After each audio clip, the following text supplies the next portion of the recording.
ছোটবেলায় লোকের বাড়িতে টিভি দেখতে গেলে যা হতো। মা, আমার পড়াশোনা করা হয়ে গেছে, আমি এখন টিভি দেখতে যাচ্ছি। টিভি দেখতে যাচ্ছিস? কার বাড়ি?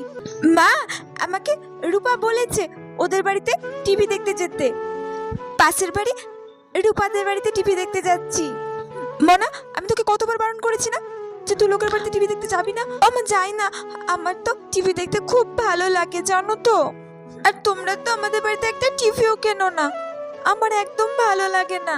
রূপা কি সুন্দর টিভিতে সিরিয়াল দেখে, কার্টুন দেখে।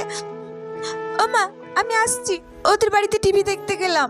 আরে মানুষ যাস না, আমি তোকে কতবার বোঝাবো, লোকের বাড়ি টিভি দেখতে যাওয়ার কোনো দরকার নেই, বাড়িতে চুপচাপ পড়াশোনা কর। আরে মা, কাকিমা কিচ্ছু বলবে না, রূপা আমাকে যেতে বলেছে, আমি আসছি।